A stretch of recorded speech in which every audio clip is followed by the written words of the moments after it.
তিনি নিজেই লিখেছিলেন বাঙালি আত্মবিস্মৃত জাতি। তার কথাটি বোধহয় সম্পূর্ণভাবেই মিলে গেল।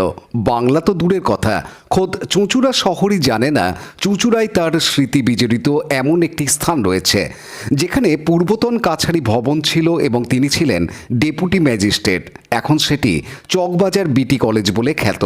সেই মহান ব্যক্তি হলেন সাহিত্য সম্রাট ঋষি বঙ্কিমচন্দ্র চট্টোপাধ্যায়। আজ তার 188তম জন্মদিবস পালিত হলো তৎকালীন কাছারি ভবনে এই প্রথমবার। এই কাছারি ভবনে 1876 থেকে 1881 সাল পর্যন্ত তিনি ডেপুটি ম্যাজিস্ট্রেট পদে আসীন ছিলেন। আজ সেই কাছারি ভবন অনেকটা অংশই আগাছায় ঢেকে পড়েছে। একটি ঘরে চলে বিটি কলেজের ছাত্রদের ক্লাস, আর যেটি ছিল ফাঁসিঘর সেটি এখন ভাঙাচোরা টেবিলের গোডাউন। হুগলি চুঁচুড়া পৌরসভার প্রাক্তন পৌরপ্রধান আশিস সেনের উদ্যোগে এবছরই প্রথম এই স্থানে সাহিত্য সম্রাটের জন্মদিন উদযাপন করা হলো বিশিষ্ট ব্যক্তিত্বদের উপস্থিতিতে। অনুষ্ঠানে উপস্থিত ছিলেন হুগলি চুঁচুড়া পৌরসভার পৌরপ্রধান অমিত রায়, পৌর সদস্যা সুপর্ণা সেন, বিটি কলেজের অধ্যক্ষ, হুগলি মহসেন কলেজের অধ্যক্ষ, বিভিন্ন কলেজের শিক্ষাবিদরা, বিশিষ্ট সঙ্গীত শিল্পী সুজিত চন্দ্র সহ সাহিত্যিক, বুদ্ধিজীবী সকলে। তার লেখা সেই অমর সঙ্গীত যা এবছর 150 বছর পালিত হচ্ছে, সেই বন্দে মাতরম দিয়েই অনুষ্ঠানের শুভ সূচনা হয়। বিশিষ্ট সকলের পুষ্পার্ঘ্য নিবেদন করে শ্রদ্ধা জানান। তার লেখা সেই অমর সঙ্গীত যা এবছর 150 বছর পালিত হচ্ছে, সেই বন্দে মাতরম দিয়েই অনুষ্ঠানের শুভ সূচনা হয়। বিশিষ্ট সকলের পুষ্পার্ঘ্য নিবেদন করে শ্রদ্ধা জানান। তারা বক্তব্য রাখতে গিয়ে দাবি তোলেন, চুঁচুড়া শহর সাহিত্য সম্রাটের স্মৃতিধন্য হওয়া সত্ত্বেও কোনো রাস্তার নাম তার নামে নেই। অবিলম্বে কোনো একটি রাস্তার নাম তার নামে করার দাবি তোলেন তারা। এ বিষয়ে পৌরপ্রধান অমিত রায় জানান, উদ্যোক্তাদের পক্ষ থেকে লিখিত আবেদনে বিষয়টি ভেবে দেখা হবে। দেখুন, শরৎচন্দ্র চট্টোপাধ্যায় ওইখান থেকে হেঁটে এই ব্যান্ড স্কুলে আসতেন, সেই জন্য সরস্বরণী নাম আছে।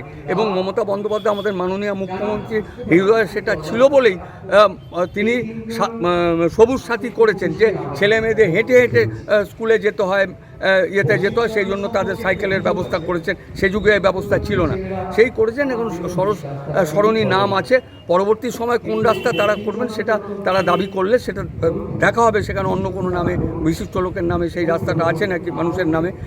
তাহলে এই অনুষ্ঠান সম্পর্কে বিদ্যামন্দির ভবন বাঁচাও কমিটির সভাপতি তথা প্রাক্তন পৌরপ্রধান আশিস সেন জানান, এবার এই কারণে যেহেতু বন্দে মাতরম 150 বছর এবং উনি বঙ্কিমচন্দ্র চট্টোপাধ্যায় 1876 সাল থেকে 1881 সাল পর্যন্ত এইটা তখন বিটি কলেজ হয়নি, তখন এটা কাছারি ভবন ছিল। এটা তখন চুলের কোর্টও ছিল না, এটাই কোর্ট ছিল।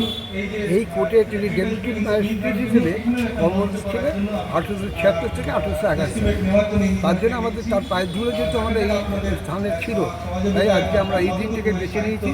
তার জন্মদিনটাকে পালন করে আমরা যেমন মহসিন কলেজের প্রিন্সিপাল, বিটি কলেজের প্রিন্সিপাল এবং জয়ন্তবাবু থেকে আরম্ভ করে থেকে আরম্ভ করে সমস্ত অফিসাররা এবং ইয়েরা, প্রিন্সিপাল এবং টিচাররা এবং প্রফেসররা সবাই এসেছেন। এর জন্য আমি সবাইকে আমার কৃতজ্ঞতা জানাই এবং আমি চাই অন্তত এই কাছারি ভবনটাকে যাতে আরও কাছে তুলে ধরা। এটা অন্ধকারে পড়ে আজকে তো একটা বিরাট দিন।